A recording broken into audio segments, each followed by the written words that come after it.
Olá, meus amigos da Verbo Jurídico, sejam todos muito bem-vindos a mais um episódio do Jurisprudência em Pauta, comigo, o professor Vinícius Zoponi, o nosso encontro semanal de estudo da jurisprudência do Supremo Tribunal Federal, e hoje no episódio 138, comentários do informativo 1216 do Supremo Tribunal Federal.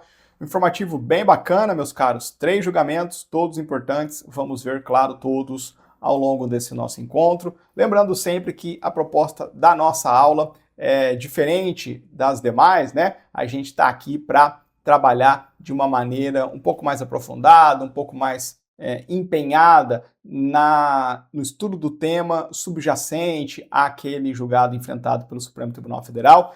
Então, se você está chegando agora aqui no nosso projeto, não se assuste com o episódio número 138, você pode continuar a caminhar conosco desse ponto em diante e vai usando aí da nossa super playlist dos outros 137 episódios para, aos poucos, ir recobrando o estudo da jurisprudência. Se você estiver estudando um julgamento de informativos anteriores, não entendeu, você pode voltar aqui para a playlist como se fosse um livro e achar o informativo, achar os comentários ao julgado e tirar aí 10, 15 minutinhos para fazer um estudo de ponta comigo aqui, tá bom? Eu sou Vinícius Zoponi, promotor de justiça aqui no estado de Santa Catarina, sou mestre em Direito e sou professor no time da Verbo e é um prazer estar com vocês aqui.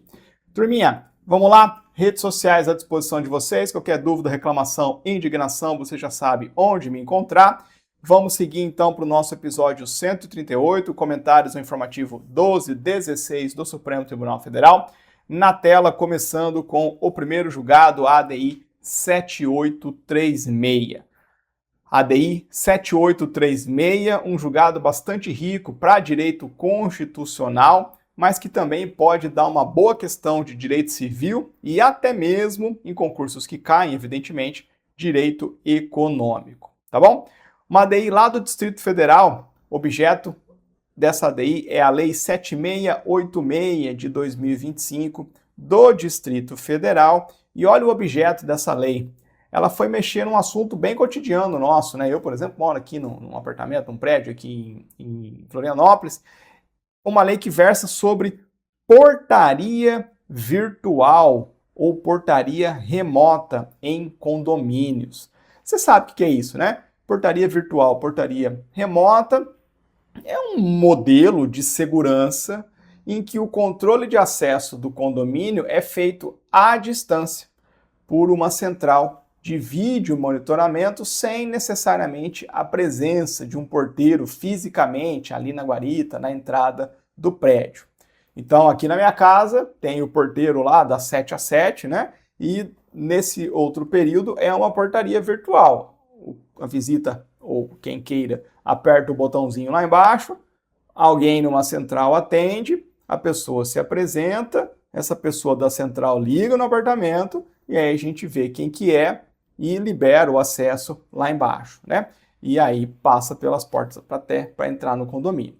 Então, é uma inovação tecnológica que a gente sabe que muitos condomínios têm utilizado, têm adotado, com a finalidade principal, claro, sabemos nós, que é otimizar custos. Então, a lei do DF versou sobre essa matéria e ela o fez com a finalidade de estabelecer 3 restrições. 3 restrições. A primeira delas foi proibição desse mecanismo da portaria virtual em condomínios com mais de 45 unidades, ou seja, prédios grandes não poderiam mais usar do sistema. Além disso, segundo, para condomínios menores, só liberou a modalidade se houvesse uma portaria de pedestre e outra de veículos. Então, para condomínios com até 45 unidades, autorizou essa modalidade desde que houvesse uma portaria de entrada e saída de pedestres e outra para veículos. O critério lá que o legislador entendeu pertinente. E aí, uma terceira vedação bastante sensível. Para os condomínios em que a portaria virtual já estava funcionando, a lei distrital exigiu obrigatoriamente a contratação de um seguro específico contra acidentes, roubos e furtos para lá aquele condomínio e os seus condôminos. Uma lei polêmica que toca num ponto sempre bastante sensível, né? Tudo aquilo que versa sobre condomínios costuma dar uma grande discussão jurídica, porque é muito do dia a dia, do cotidiano da sociedade. E aí, essa questão foi parar no Supremo Tribunal Federal, uma entidade de classe de âmbito nacional, representativa das empresas de segurança eletrônica, portanto, quem vende essas portarias virtuais, né, ajuizou uma ADI no Supremo Tribunal Federal, questionando essa lei basicamente em dois planos. Primeiro, de competência legislativa, competência formal, plano formal, né? Será que o Distrito Federal tem competência para legislar sobre essa matéria? Será que essa matéria não toca direito civil, não toca políticas de seguro, que são temas reservados privativamente para a União, conforme o artigo 22? E também uma discussão aventada pelo legitimado ativo de inconstitucionalidade material, uma eventual restrição indevida, desproporcional a direitos como propriedade privada, autonomia da vontade e uma violação a princípios como livre iniciativa e livre concorrência, em razão das restrições que a lei distrital colocou. Esse é o nosso tema da ADI 7836. Vamos fazer algumas revisões aqui importantes em 4 grandes blocos para a gente poder caminhar. Primeiro grande bloco, você que é meu aluno assíduo, está acostumadíssimo, repartição constitucional de competência legislativa. Você sabe, meus amigos, que a Constituição Federal, em diversos dispositivos, especialmente no artigo 22, no artigo 24, no artigo 25 e no artigo 30, distribuiu o poder de legislar dentro da nossa federação. Existe uma lógica subjacente a esses vários artigos, né? A lógica subjacente para o Constituinte ter colocado na mão de um determinado ente federativo a competência para legislar sobre essa matéria, a lógica que o Poder Constituinte adotou foi o princípio da predominância do interesse. Então, para algumas coisas, entendeu que o interesse predominante é o nacional, o tratamento homogêneo daquela matéria, e para isso colocou uma competência privativa da União, temas do artigo 22, e para outros assuntos, o Constituinte originário entendeu que a predominância de interesse seria dos estados, colocou lá competência do artigo 25, inclusive a competência residual, né? Aquilo que não é da União nem dos municípios vai ser dos estados. Algumas coisas, predominância do interesse local, competência do município, artigo 30. E por vivermos em uma federação regida pelo federalismo de equilíbrio, a gente tem um grande espaço de competência legislativa compartilhada, que é a do artigo 24 da Constituição Federal, competência legislativa concorrente.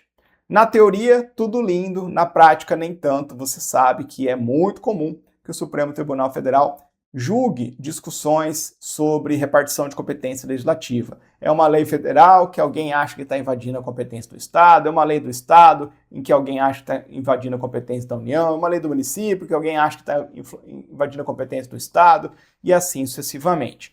E onde que o DF entra nessa história toda? Lembre-se comigo de que o Distrito Federal reúne a competência legislativa tanto de Estado quanto de município. Então, o DF, por ser esse ente federativo peculiar na nossa federação, ele tem, por expressa previsão constitucional, os campos de competência de estados, de municípios e, consequentemente, ele atua também naquele campo de competência legislativa concorrente do artigo 24. Um ótimo tema para dar discussão aqui, pessoal, exemplificando, né, esses problemas de competência legislativa lá no Supremo Tribunal Federal, está em casos como esse, em que a gente às vezes tem matérias sobrepondo, temas que se sobrepõem, que atraem simultaneamente ou tocam a direito civil, competência legislativa privativa da União, e a direito do consumidor, competência legislativa concorrente, lá do artigo 24.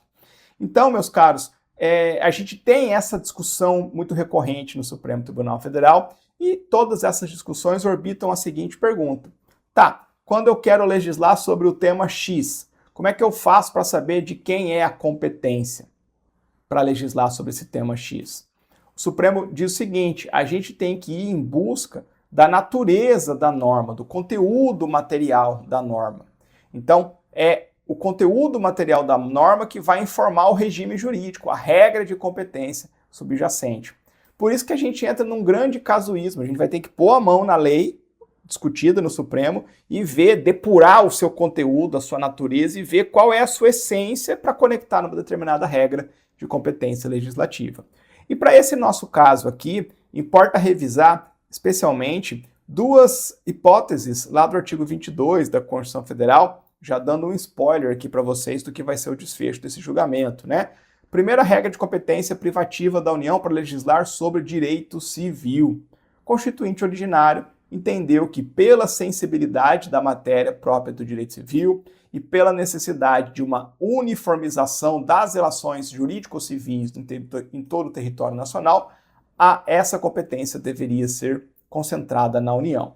E a União já fez isso, né? A União versa sobre o tema condomínios em diversas leis. A gente tem a lei... Poxa, me falta... Não, anotei aqui. A lei 4.591, de 1964. A gente tem o Código Civil, artigos 1331 a 1358, que organizam lá a figura do condomínio edilício. E esses diplomas também conferem, como nós sabemos, um poder muito grande, uma autonomia muito grande para as Assembleias Gerais de Condomínios, porque esta é a instância para organizar o seu regimento interno, para decidir sobre o uso das áreas comuns. Então, a gente tem aí esses tópicos, né? Propriedade condominial, autonomia dos condomínios, matérias típicas de direito civil. Outra regrinha de competência privativa que eu quero lembrar com vocês lá do artigo 22, a de direito civil é bem básica, né? Bem simples, mas uma pouco estudada e um pouco tumultuada na doutrina ou na jurisprudência, tumultuada como um todo, é a do artigo 22, inciso 7º da Constituição Federal. Há uma competência privativa da União para legislar sobre política de seguros. Política de seguros, tá? Então, política de seguros não se confunde com contrato de seguro, né? Política de seguro é algo maior, é a coordenação centralizada do mercado securitário no Brasil. Então, o Constituinte originário e o Supremo Tribunal Federal, interpretando essa previsão do artigo 22, inciso 7º da Constituição Federal, entendem que essa centralização na União existe para assegurar a estabilidade do mercado securitário, que é um mercado muito sensível, muito difícil, com seus cálculos atuariais, sujeitos a diversos eventos externos que influenciam no equilíbrio desses contratos. Então, o Constituinte originário e o Supremo, agora interpretando a Constituição, entende que se nós deixássemos para cada Estado-membro, cada município, legislar livremente sobre coberturas e condições praticadas pelas seguradoras, isso colocaria em risco o mercado securitário e esse próprio produto, importante para a vida e sociedade, poderia desaparecer ou perder a força. E aí a gente tem a União ocupando esse espaço, a gente tem lá a lei, essa aqui eu não vou lembrar, o novo marco do contrato de seguros, que é a lei 15.040 de 2023, 2024, a gente tem aí várias normativas federais versando sobre esse tema. E aí, veja que interessante, né? Um dos aspectos daquela lei do DF trouxe a obrigação de contratação de uma cobertura securitária específica para aqueles prédios que já tinham instalado a portaria virtual. E isso sempre faz nascer um ponto de alerta em discussões de competência legislativa, como é o nosso caso. E aí, meus amigos, para a gente encerrar, não coloquei no slide, mas ainda falando do artigo 22, faz tempo que eu não comento isso com vocês, lembre-se de que o artigo 22 tem um parágrafo único. Lembra lá o que trata o parágrafo único do artigo 22? As matérias listadas no artigo 22 são competência legislativa privativa da União. Somente a União pode legislar. Porém, lá no parágrafo único, o Constituinte originário admitiu que uma lei complementar federal autorize os estados a legislar sobre, grifa na sua cabeça, questões específicas das matérias privativas da União. Então, sim, uma lei complementar federal pode autorizar, numa cláusula de delegação, o exercício de competência legislativa pelos estados em questões específicas das matérias previstas ali no artigo 22, que são privativas da União. Isso aconteceu poucas vezes na Federação Brasileira, porém, poucas vezes, mas já aconteceu. E em temas de seguro, em temas de direito civil, não é exemplo, não é o caso. A gente não tem leis complementares federais fazendo essa delegação para os estados nesses dois temas, direito civil e política de seguros. Para encerrar toda a discussão que toca a ordem econômica, né, a gente se recorda sempre dos princípios da ordem econômica: livre iniciativa, livre concorrência, propriedade privada, fundamentos e princípios estruturantes da ordem econômica no Brasil, lembrando sempre que não se trata aqui de valores absolutos. Nós temos sim conteúdos que comportam restrições. Agora vejam, a livre iniciativa e a livre concorrência, quando vão receber restrições do Estado, precisam passar pelo teste da proporcionalidade. A gente tem que ter um fator de discriminação, um discrimen legítimo para fundamentar de maneira objetiva, de maneira proporcional, o porquê o Estado está diminuindo ou decotando o quadro da liberdade econômica, da livre iniciativa numa determinada área. Então, no nosso caso aqui, a lei do DF precisa passar num teste de proporcionalidade para mostrar o porquê que uma entidade privada, como são os condomínios, vão ter a sua liberdade de condução da propriedade privada restringida, por que as empresas que trabalham com esse tipo de produto, portaria virtual, não vai poder atingir um determinado segmento dos seus consumidores, né? Os condomínios lá com mais ou menos unidades condominiais. Por que a gente vai ter, o que legitima, o que de maneira proporcional justifica esse conteúdo legislativo que interfere tanto no exercício da propriedade privada, condominial, quanto na fruição da livre iniciativa e da livre concorrência. Essa é a régua, né? É a lente pela qual o Supremo Tribunal Federal examina casos como esse. E aí, meus amigos, o Supremo leu, usando dessas considerações, o Supremo examinou a lei distrital e concluiu que essa lei distrital é inconstitucional. É inconstitucional por usurpar a competência privativa da União para legislar sobre direito civil e política de seguros, então há uma inconstitucionalidade formal, e também é inconstitucional por violar os princípios da livre iniciativa, da livre concorrência e da propriedade privada, lei distrital que proíbe a implementação de sistemas de portaria virtual em condomínio com mais de 45 unidades e que impõe a contratação obrigatória de seguros específicos para condomínios que já utilizam tais sistemas. A lei caiu, pessoal, caiu de cabeça, né? Tanto um vício de inconstitucionalidade formal quanto um vício de inconstitucionalidade material. Vamos desenvolver ambas as ideias, bem tranquilo aqui, nossas revisões já cobriram grande parte do argumento do Supremo. O Supremo começa, pela ordem lógica das coisas, examinando primeiro o vício formal, né? O vício formal. Vamos olhar a natureza da norma. Olha, olhando para a natureza da norma, nós temos uma norma que fixa regras sobre condomínios. O conteúdo material dessa lei é direito civil. Portanto, a lei está usurpando competência legislativa privativa da União. Quando a lei proíbe a portaria virtual em prédios grandes, condicionando o seu emprego a um número determinado de unidades, a lei distrital está subvertendo o espaço de autonomia que a legislação federal, aquela lei de 64 e o Código Civil, garantem aos condôminos. Então, a escolha do modelo de portaria é uma decisão típica de assembleia de condomínio. Cabe aos próprios condôminos avaliar os custos e vantagens. E aí, claro, a lei está usurpando competência legislativa privativa da União e a União, que é quem poderia legislar sobre essa matéria, não pôs a mão nesse tema, não restringiu a portaria, nem virtual, nem vinculou, nem condicionou a um determinado número de unidades. DF se intromete em matéria de direito civil aqui. Do mesmo modo, meus caros, a discussão relativa à política de seguros. A lei obrigou os condomínios a contratar um seguro específico, e isso toca no artigo 22, inciso 7º da Constituição Federal, que reservou à União a competência para legislar sobre política de seguros. a coordenação centralizada do mercado e estabilidade desse setor. Então, quando o DF torna obrigatória uma cobertura securitária, ele está interferindo na relação contratual que existe entre condomínios e seguradoras. E isso pode, sim, distorcer o sistema nacional. Vício formal na mesa, lei do DF inconstitucional por usurpação de competência privativa da União.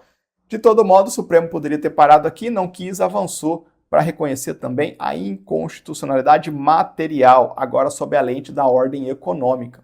A Corte usou aquela régua que eu expliquei para vocês anteriormente. Restrições que interferem no usufruto da propriedade privada, no planejamento econômico-financeiro de um ente privado como são os condomínios, precisam passar num teste de proporcionalidade. E, no caso concreto, a lei falha no teste de proporcionalidade. Além disso, a gente tem aqui uma limitação indevida à atividade empresarial. Há uma repercussão na desvantagem concorrencial, há um encarecimento de serviços quando você força o condomínio a seguir com o modelo tradicional de portaria, subtraindo essa ferramenta que o mercado livre colocou à disposição dos condôminos. E aí, veja, por que falhou no teste de proporcionalidade, meus amigos? A Câmara Legislativa do DF tentou sustentar isso daqui, né? A defesa da lei distrital envolvia também a discussão sobre o emprego dos porteiros e dos seguranças nos condomínios. E a gente sabe, né? A gente, como ser humano, vivendo em sociedade, amigo do porteiro no prédio, não quer que eles percam o emprego. Mas o Supremo considerou esses argumentos genéricos, sem evidências concretas de que demonstrassem o elo direto entre a lei distrital, no caso concreto, e esses objetivos. E o Supremo recobrou aqui uma construção bastante importante, que é uma construção que toca a questão tecnológica como um todo, né?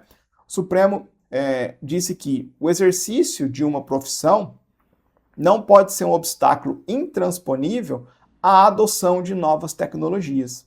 Porque adotar ou não uma nova tecnologia se insere na questão, no espaço da autonomia privada, da livre iniciativa. Então, só esse argumento de per si não dava legitimidade, não mostrava a proporcionalidade da restrição que a lei distrital quis colocar em cena. Portanto, violação também material da Constituição Federal, lei do DF tida por duplamente inconstitucional. Tá bom? Custos excessivos para os condomínios, sem demonstrar proporcionalidade nos benefícios concretos à segurança. Não ficou claro, não passou no teste de proporcionalidade. Fechado, meus amigos? Vencemos o primeiro julgamento, importante aí para você levar para a prova. Cara de questão de direito civil aí numa prova de Sebrasp, de FGV, que sempre gosta de fazer questões cruzadas, né? Questões multidisciplinares.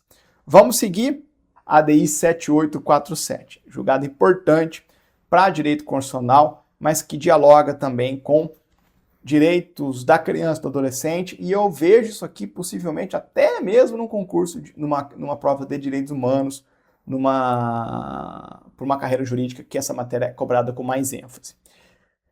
Vamos lá, olha que julgado interessante, pessoal. Objeto dessa ADI, Lei 12.479 de 2025, uma lei do Espírito Santo, que criou, ou que reconheceu, formalizou o direito dos pais de vetarem a participação dos seus filhos em atividades pedagógicas de gênero, ocorridas tanto em escolas públicas quanto em escolas privadas no âmbito do Estado. Então, o que a lei criou aqui foi uma espécie de veto parental, um direito de vedar, reconhecido a pais e responsáveis sobre os seus filhos ou sobre a participação dos seus filhos em atividades pedagógicas de gênero. transcorridas tanto em estabelecimentos de ensino públicos quanto privados. Então, veja que o desenho da lei é estruturalmente diferente daquele que nós estávamos acostumados a enxergar na judicialização constitucional sobre esse tema no Supremo Tribunal Federal.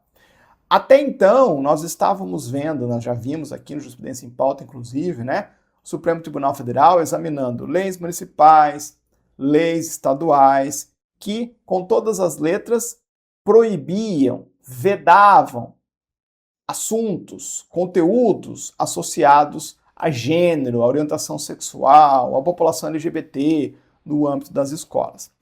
A lei do Espírito Santo aqui tomou outro caminho. A lei não diz é proibido falar de gênero na escola. Ela faz outra coisa.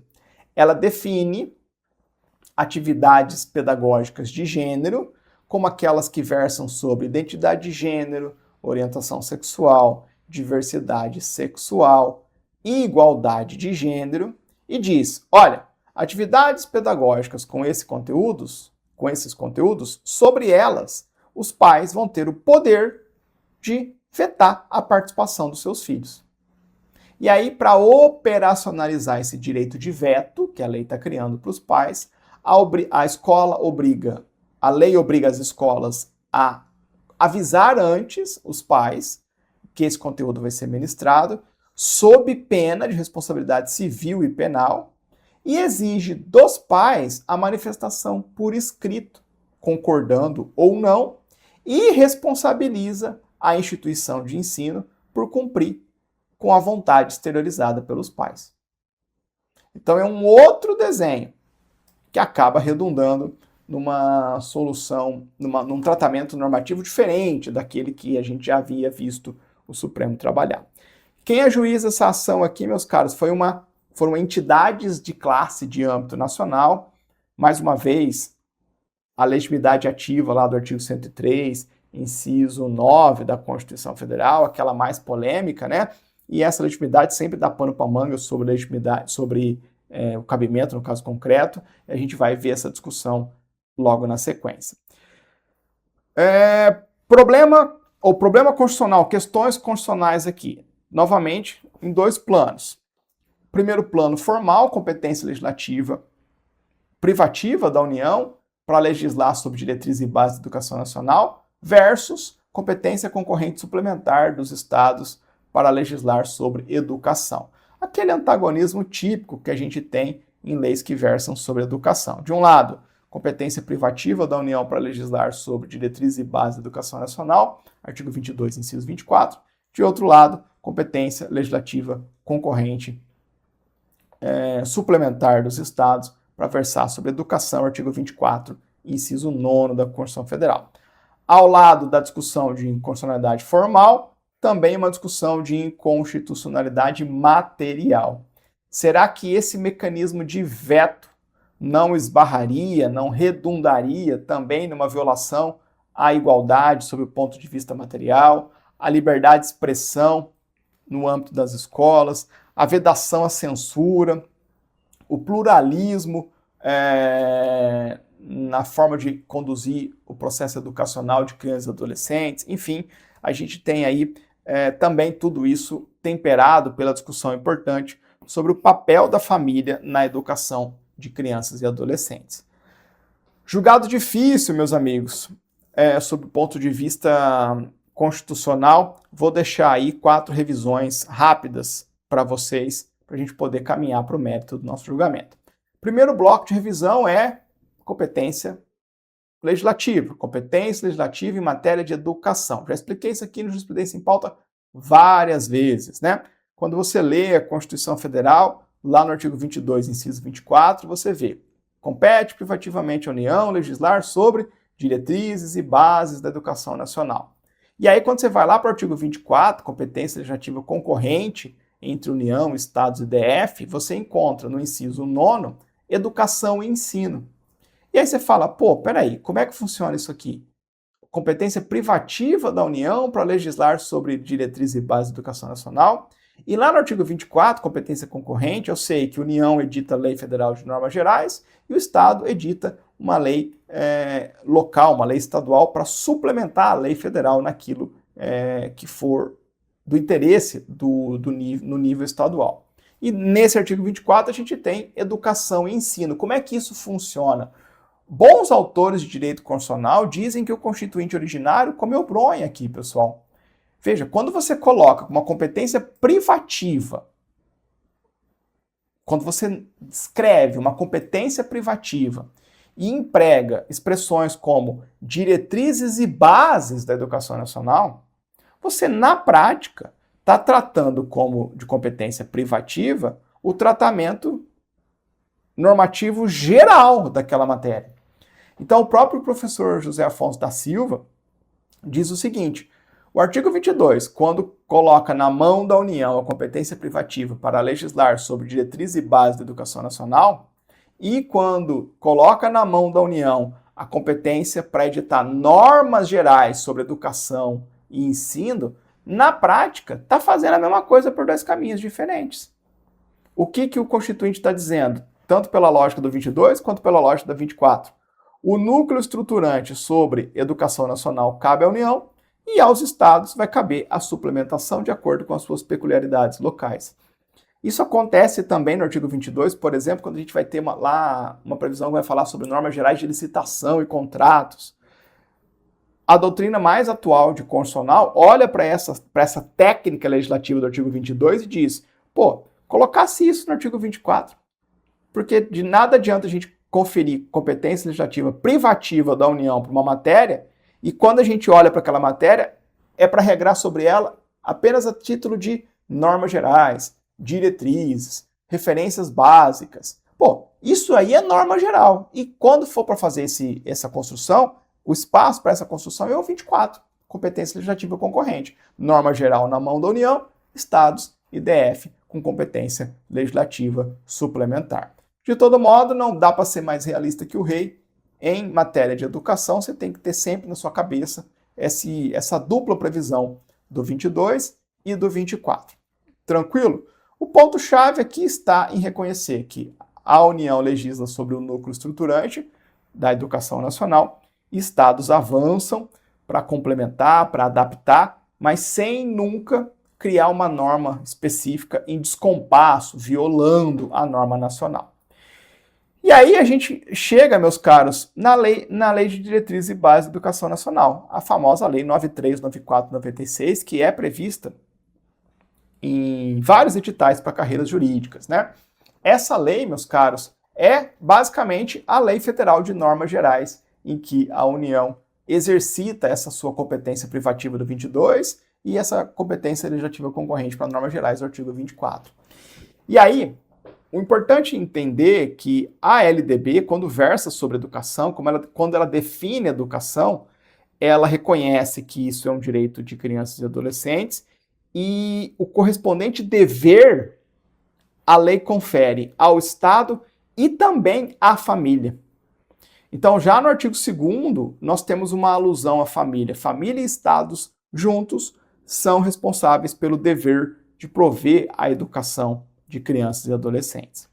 No artigo 3º da LDB, a gente tem menções a princípios como liberdade de aprender e ensinar, pluralismo de ideias, apreço à tolerância, várias diretrizes regentes do sistema de educação nacional.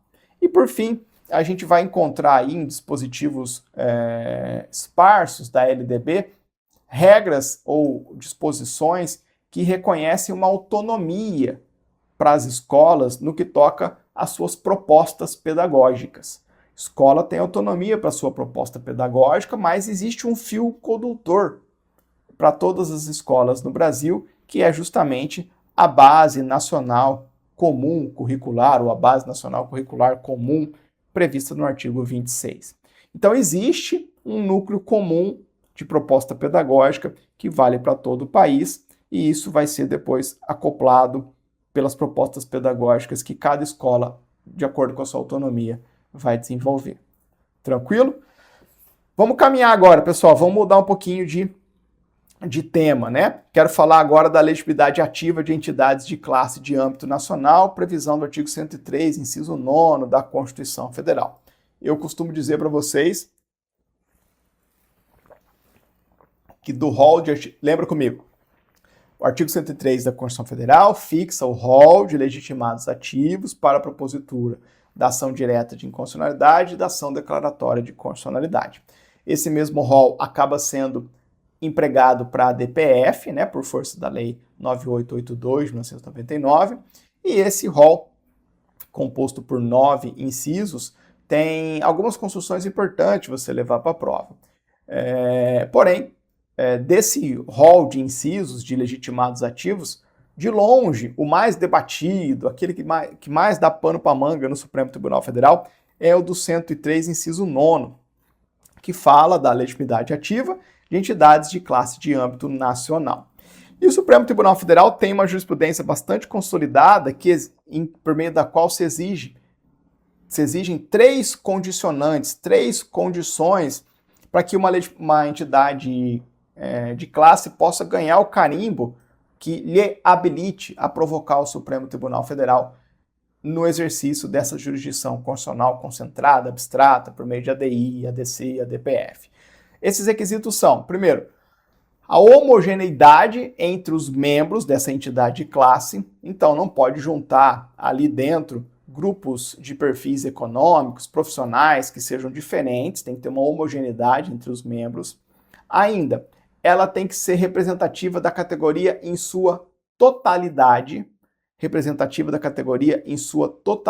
e ter um caráter nacional, ter representação em vários estados da federação, em no mínimo 9 estados da federação, e também para o exercício dessa legitimidade do artigo 103, inciso 9, é preciso haver pertinência temática.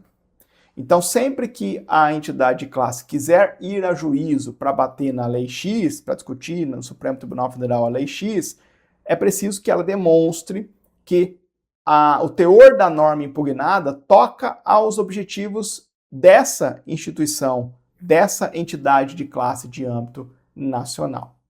Fechado? As entidades de classe são legitimados especiais, precisam demonstrar essa pertinência temática, diferentemente de outros legitimados que são universais, que podem ajuizar a ADI, ADC, ADPF contra qualquer lei, independentemente de demonstração de pertinência temática. Melhor exemplo, Procurador-Geral da República, Conselho Federal da Ordem dos Advogados do Brasil, são legitimados universais, podem ajuizar a ADI aí contra qualquer lei. Entidade de classe de âmbito nacional não precisa demonstrar.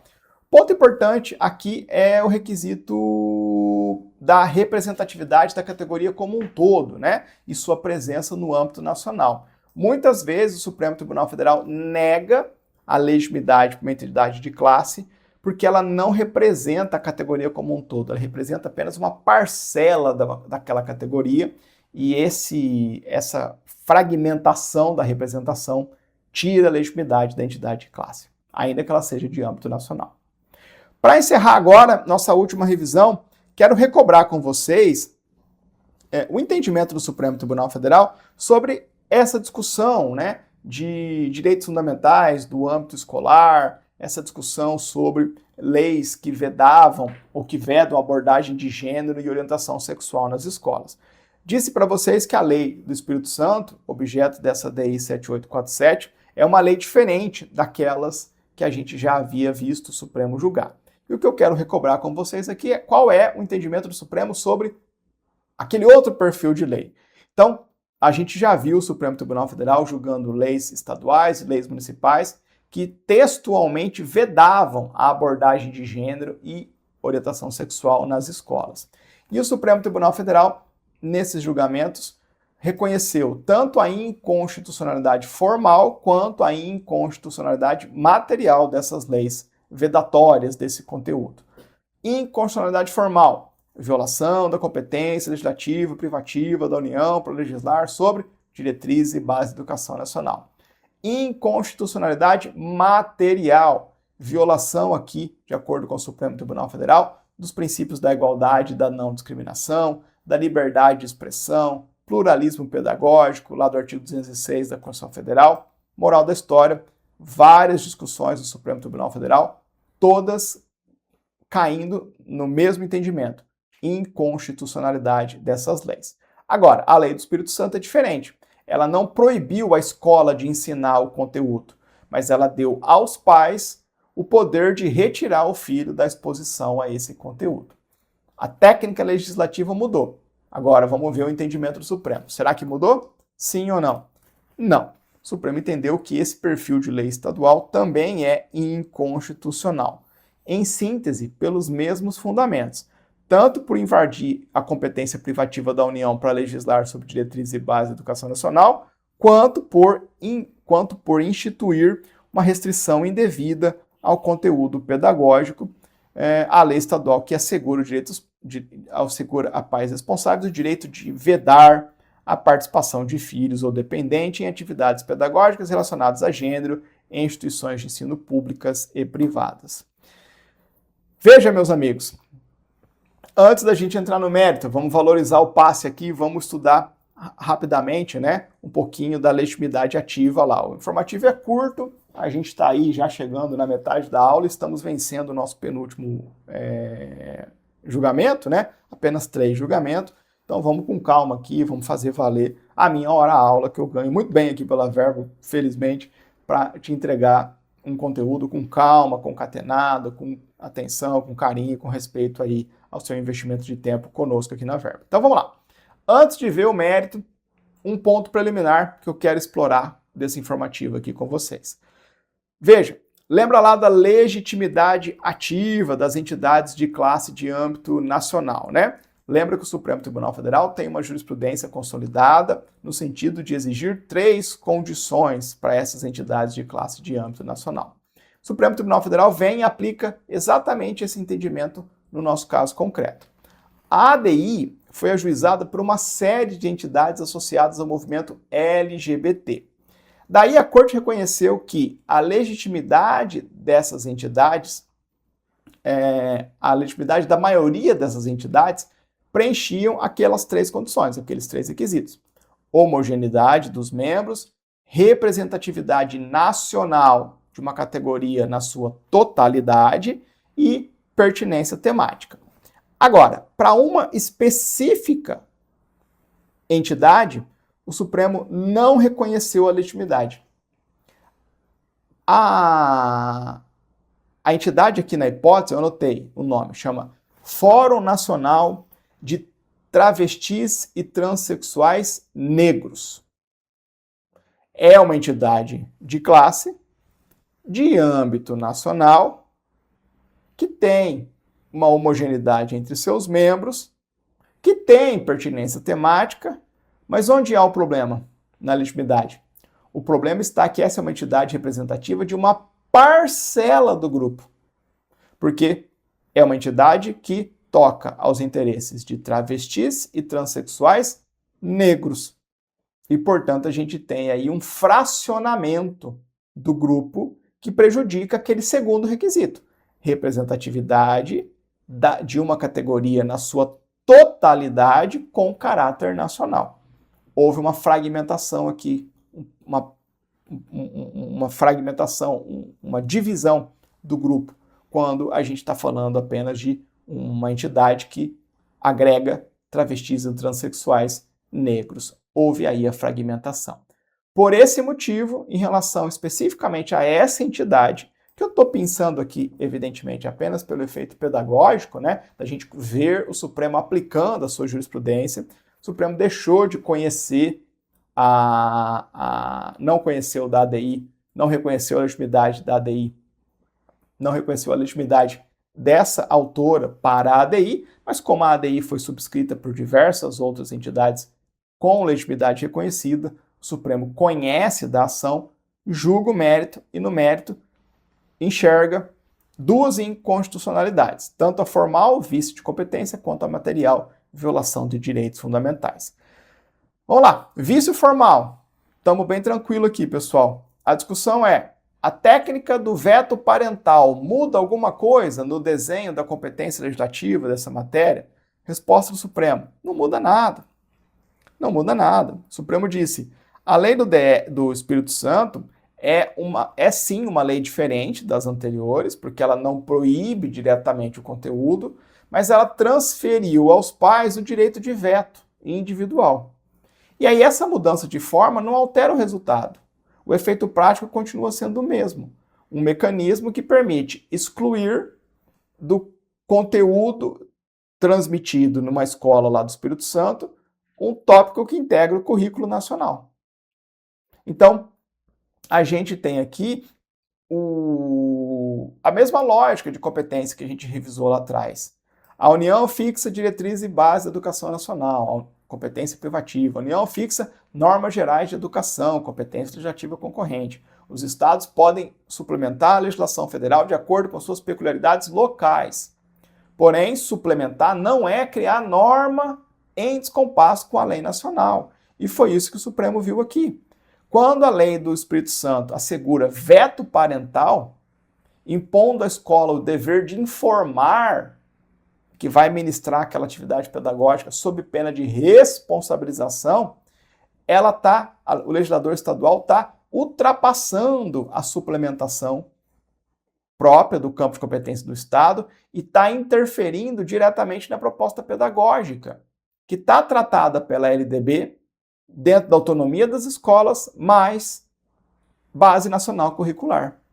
Então veja, a LDB não trata a abordagem de temas antidiscriminatórios como um conteúdo facultativo.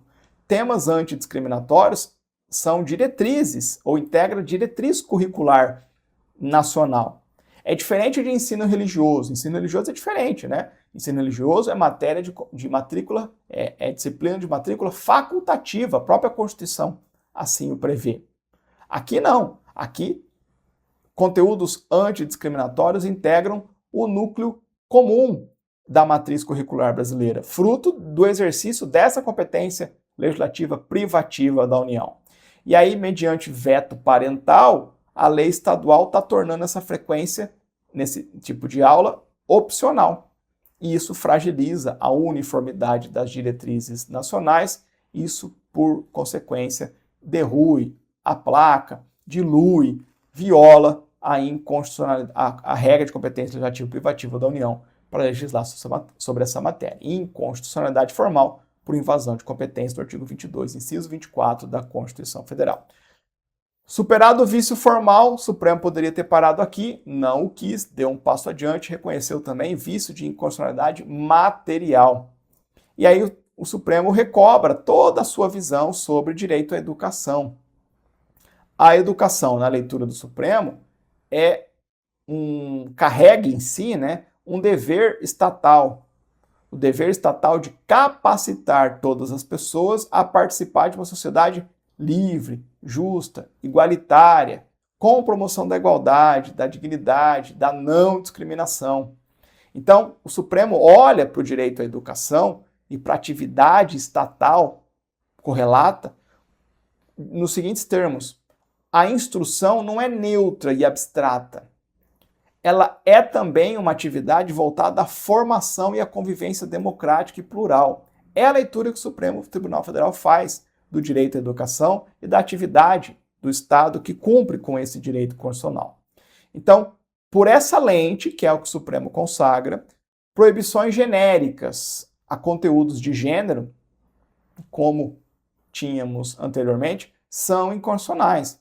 E da mesma forma, conceber um instituto, direito de veto, para permitir uma proibição específica ali, cada família fazendo essa vedação, também é inconstitucional.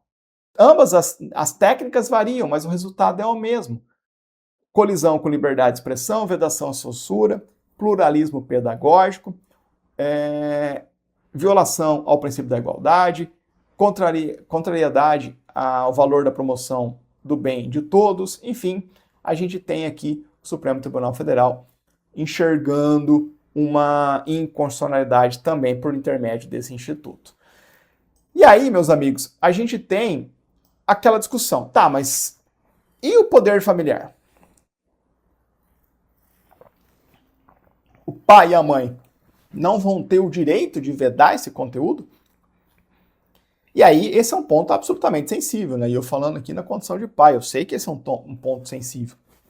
E eu não estou dando minha opinião pessoal aqui, estou fazendo um esforço bem grande para não dar minha opinião pessoal aqui. Mas veja, o Supremo entendeu o seguinte: a Constituição coloca a educação como um dever conjunto de família e do Estado. Isso está lá no 205 da Constituição Federal, isso está lá na LDB, como eu revisei com vocês. Então, é um dever conjunto, solidário, não excludente. Então, o poder familiar existe, mas ele não é absoluto. Ele não se coloca acima do papel que o próprio Estado tem também de prover educação. E, portanto, o poder familiar não pode autorizar os pais a subtrair os filhos do núcleo comum de formação, integrante da Base Nacional Curricular. E não pode, portanto, haver uma validação do direito de veto pela simples afirmação de uma escolha familiar. Tranquilo? Sei que esse tema é polêmico, esse tema é absolutamente polêmico. Essa lei do Espírito Santo foi depois reproduzida aqui no âmbito de Santa Catarina, e eu tenho certeza de que ela foi reproduzida aí em outros locais, Brasil afora. O Supremo Tribunal Federal é capaz de ter que voltar a essa discussão cedo ou tarde, né? Evidentemente, eu vou dar minha opinião aqui, né? Tudo se resolve com bom senso. Veja, é muito difícil a gente sustentar a constitucionalidade de um direito de veto a atividades pedagógicas que vão falar sobre igualdade de gênero. Veja, pessoal, o que tem dentro de igualdade de gênero? Uma aula de história de um 7º ano, a prof vai falar sobre o direito de voto conquistado pelas mulheres. A escola vai ter que fazer um bilhete para o pai e para a mãe perguntando se quer que participe da aula de história, que vai ter uma atividade pedagógica falando sobre o processo de emancipação dos direitos eleitorais das mulheres. A gente quer isso mesmo, a gente quer viabilizar esse tipo de opção familiar. Agora, a gente sabe que, e o Supremo Tribunal Federal, especialmente por intermédio do ministro Flávio Dino, em alguns julgados anteriores do Supremo, que inclusive eu comentei aqui no Jurisprudência em Pauta, né, sobre aquele outro perfil de lei, as leis que vedam o conteúdo de orientação sexual, identidade de gênero em escolas, o Supremo consagrou uma posição um pouquinho mais temperada, dizendo o seguinte: olha, não vamos fazer vedação a priorística a conteúdos em lei. A lei não pode vedar simplesmente. Porém, as escolas, quando forem trabalhar com esse conteúdo, que é sim sensível, de educação sexual, orientação sexual, identidade de gênero, tem que fazer isso num perfil pedagógico compatível com a idade do público dos alunos. Então o Supremo trouxe uma camada complementar aí de cuidado, né, para acolher esse anseio, essa preocupação legítima de pais responsáveis e autoridades públicas que não querem que essa construção seja levada às últimas consequências, a ponto de expor crianças e adolescentes a um conteúdo inapropriado para o estado de maturação psicológica que eles têm. Agora, isso existe no tema orientação, isso existe nesse tema, nessa discussão, nessa matéria, mas existem diversas outras matérias, né? O grau de densidade de conteúdo que você apresenta para crianças e adolescentes tem que variar de acordo com a etapa da formação psicossocial daquele indivíduo. Então, essa é uma preocupação pedagógica e tem que acompanhar qualquer conteúdo, da matemática a esses temas de costumes mais sensíveis. Dito isso, por hipótese, é um problema cujo bom senso responde, mas a gente sabe que na prática não é tão simples assim. ADI 7847, lê depois o informativo, pessoal. Precisa ler. Se for o caso, volta lá num julgado do Supremo, em algum episódio nosso anterior aqui de Jurisprudência em Pauta. Assiste também a outra explicação daquele outro perfil de lei e vai para a prova seguro de que você vai acertar a questão, a despeito das controvérsias do mundo real. Vamos seguir para o nosso último julgamento? ADI 7696. ADI 7696. Um caso de direito constitucional, de novo, sobre repartição de competência, pessoal. Um caso bem interessante aqui, né? Lei 13.012 de 2023 do Estado da Paraíba. Olha lá, tema atualíssimo, né? Digitalização do atendimento em planos de saúde. Hoje é um informativo bem pé no chão, dia a dia, né? Problema prático que a lei quis resolver é simples, todos já vivenciaram algo parecido assim. Muitos planos de saúde exigem que o beneficiário se identifique pelo celular, por um aplicativo, por um token. E aí o que acontece quando o aplicativo trava, quando o sistema cai? Vem a lei lá da Paraíba e diz o seguinte: olha, nesses casos, o beneficiário vai poder se utilizar da boa e velha carteirinha física do plano, uma alternativa válida para essas hipóteses. E aí a lei da Paraíba também obrigou as operadoras a informar o usuário sobre essa possibilidade de usar a carteirinha física e previu multa a ser aplicada pelos órgãos estaduais de proteção ao consumidor caso a operadora falhe nesse dever de informar. Quem é juiz ADI? Uma entidade de classe de âmbito nacional que representa quem? As operadoras de plano de saúde. Então, mais uma ADI por entidade de classe aqui. E qual foi o argumento central nessa ADI? Primeiro, competência. Setor de saúde suplementar seria algo integralmente regulado pela União, a Lei dos Planos de Saúde, a 9.656 de 98, complementado por resoluções da ANS, de modo que não caberia ao Estado mexer na forma de identificação dos usuários, prevendo sanções. Além disso, essa lei também traduziria uma invasão da competência privativa da União para legislar sobre direito civil e política de seguros. Os estados, por sua vez, defendendo a sua legislação, ou o estado do Paraíba defendendo a sua legislação, que seria uma lei protetiva do consumidor, da saúde, matéria de competência legislativa concorrente, artigo 24, incisos 5º e 12 da Constituição Federal. Essa é a bifurcação que a gente vai ter aqui, né? E aí também teve uma alegação acessória de inconstitucionalidade material, afirmando que a lei violaria a isonomia, a livre iniciativa, que a gente também vai ter que enfrentar aqui. Vamos lá, meus amigos, fazendo aí algumas revisões com vocês. 4 blocos de revisão. O primeiro, repartição de competência, princípio da predominância de interesse. Olha o antagonismo constitucional, né? Essa lei, no seu âmago, ela é sobre o quê? É sobre civil e política de seguros, competência privativa da União, artigo 24, incisos 1º e 7º, ou é sobre produção e consumo, defesa da saúde, artigo 24, inciso 5º, inciso 2, competência legislativa concorrente, que a União sim legisla, fixando normas gerais, mas os estados têm um espaço legítimo de competência legislativa concorrente suplementar. É a pergunta, né? Em qual gaveta essa lei cai? Cai no 24, e aí a lei é formalmente constitucional, porque vem do Estado, ou cai no 22, e aí a lei é formalmente inconstitucional. Qual que é o fiel da balança? A natureza da norma, o conteúdo predominante sobre ela. E aí a gente cai nas leis de planos de saúde, sobre as quais a gente já tem alguns entendimentos do Supremo Tribunal Federal. O Supremo Tribunal Federal entende que a disciplina dos planos de saúde tem uma natureza multifacetada, porque ela a lei de plano de saúde toca ao mesmo tempo sobre direito civil, porque vai falar sobre contratos, toca também sobre direitos do consumidor, na perspectiva do usuário, toca também sobre políticas públicas de acesso à saúde. Então, leis de plano de saúde não cabe com facilidade em uma única caixinha. Então a gente vai ter que ver o perfil ali do regramento, né? O regramento essencial do plano de saúde vai ser federal. Lei Geral de Plano de Saúde, regulamentação da ANS.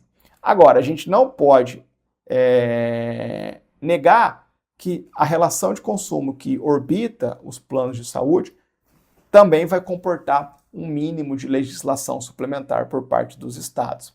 E aí, qual é o critério de distinção que o Supremo emprega para poder fazer esse equilíbrio fino?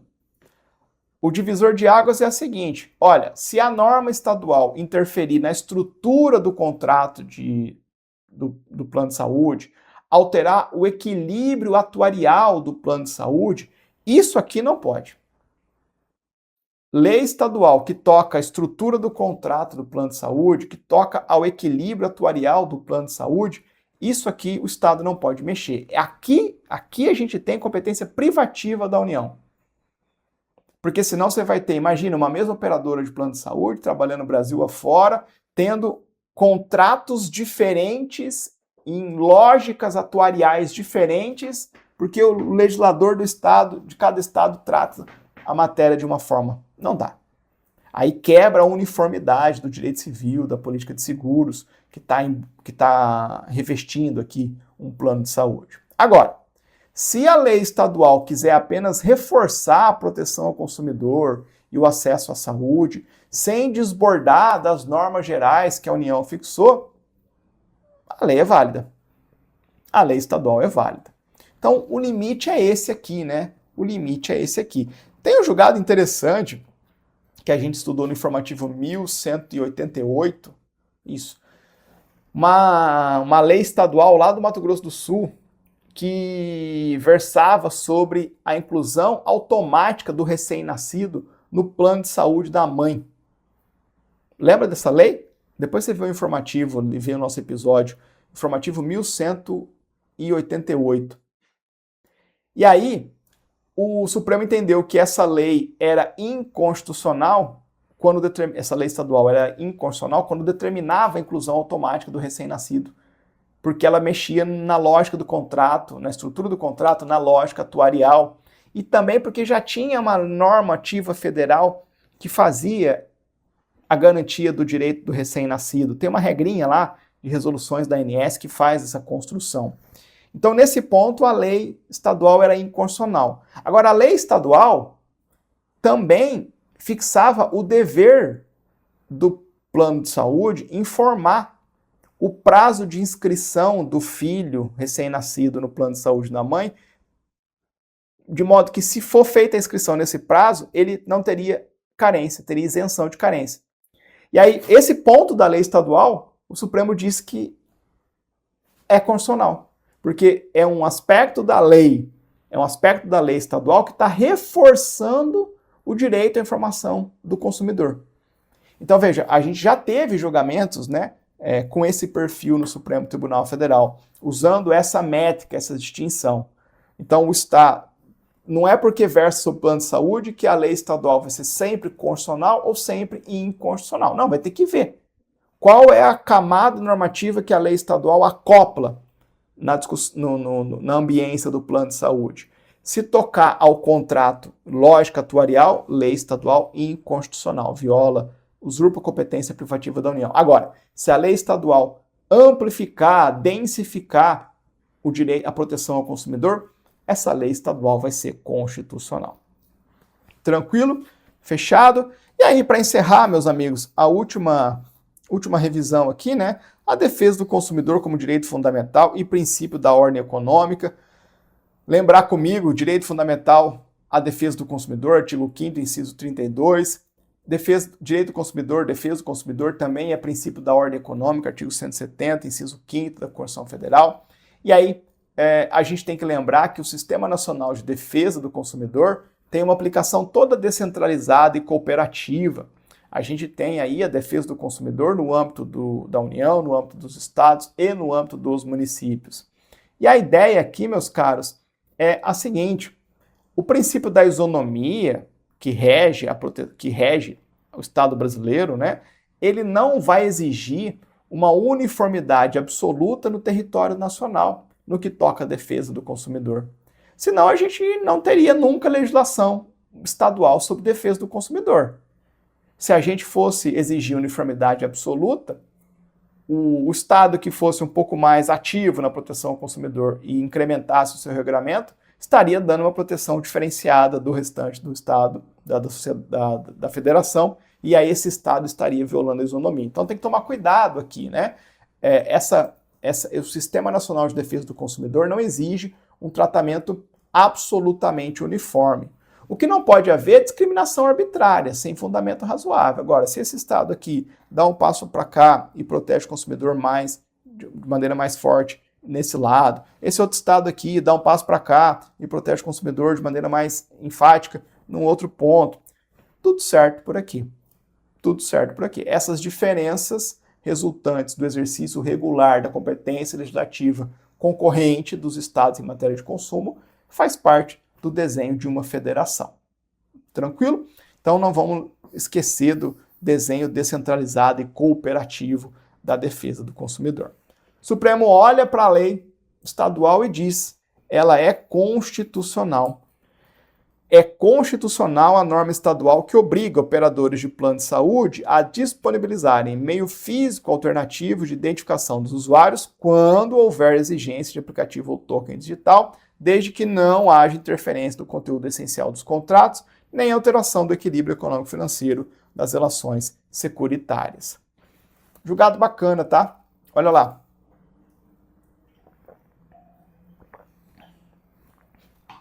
Vamos ver aqui, começando pela discussão formal, né? O Supremo primeiro fez a reafirmação daquela disciplina dos planos de saúde. Planos de saúde têm uma disciplina multifacetada. Dentro deles tem civil, tem consumidor, tem saúde. E aí, dependendo do enfoque da lei, a gente vai ter uma matéria privativa da União ou uma matéria concorrente entre União, Estados e DF. Critério decisivo, divisor de águas aqui, qual é a lente que vai fazer a gente examinar o tema?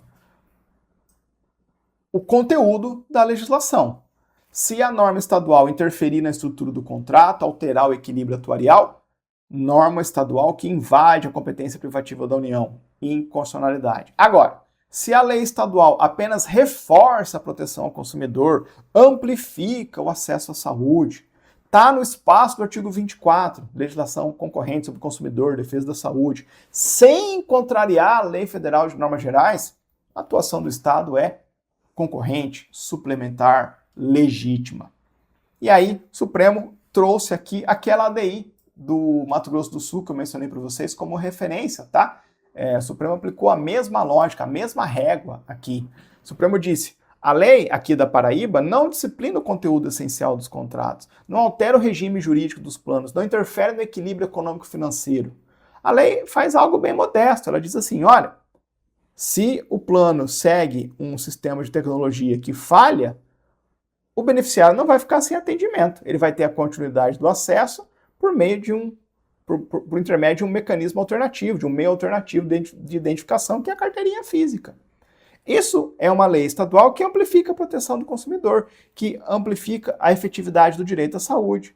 Não está dizendo sobre a regulação do contrato de seguro. Então, a lei caiu bem para proteger o consumidor sem violar a Lei Federal de Normas Gerais, sem usurpar a competência privativa da União. Tranquilo? Beleza? Aí veio um argumento forte da parte autora aqui, que foi o seguinte: mas a lei está criando um regime paralelo e conflitante com a regulação federal e da ANS nessa matéria. O Supremo disse: não está não. O Supremo olhou as normas federais sobre esse tema e mostrou que elas não versam sobre esse ponto. Então, não há aqui lei federal ou normas federais tratando desse tema. O Supremo mostrou que existem disposições lá da Lei de Plano de Saúde, a 9656 de 98, que tratam de obrigações cadastrais dos usuários junto à ANS. O Supremo mostrou que tem dispositivos de resoluções da ANS que fala da transparência e do conteúdo mínimo de informações sobre o usuário. Só que nem lei federal, nem resoluções da ANS disciplinam o meio de identificação do usuário. Então, a legislação federal não esgotou o tema. Tem um espaço de suplementação estadual aí. Um espaço legítimo para uma atuação legislativa suplementar. Foi o que o Estado fez. Foi o que o Estado fez. Ah, mas e as sanções? Multa por parte dos órgãos estaduais de consumo. O Supremo entendeu que as sanções são legítimas. Elas apenas instrumentalizam a atuação administrativa do Estado na defesa do consumidor. O Sistema Nacional de Defesa do Consumidor reconhece que estados e seus órgãos de fiscalização têm competência. E competência sem sanção é algo esvaziado. Então, as sanções são instrumentos para a atuação administrativa do Estado em matéria de defesa do consumidor, para a qual estados têm competência. Têm competência. E isso não é intervenção na ordem econômica. Direito do consumidor, defesa do consumidor é direito fundamental e é princípio da ordem econômica. E também o Supremo jogou por terra aqui aquele argumento de violação à isonomia. Isonomia em matéria de defesa do consumidor não exige uniformidade absoluta, porque os estados têm essa competência e, ao exercitá-la, vão criar regramentos ligeiramente diferentes aí, Brasil afora. Isso faz parte do federalismo. Portanto, a lei da Paraíba foi tida por constitucional. Tranquilo, pessoal? Fechado?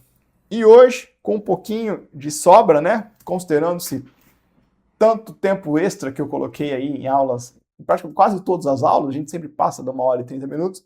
Hoje eu, excepcionalmente, vou encerrar esse nosso episódio um pouquinho mais cedo, garantindo uns minutos de reserva aí para os próximos episódios ou para outros episódios em que com certeza a gente passa 5, 10, 15 minutos, já passamos por aí e vocês sempre muito pacientes ficam comigo, né? Redes sociais à disposição de vocês, qualquer dúvida, reclamação, indignação, você já sabe onde me encontrar. Quero agradecer a todos por me acompanharem mais uma vez aqui no Jurisprudência em Pauta. Desejo a todos uma excelente semana, fiquem com Deus e até nossa próxima aula. Abraço a todos.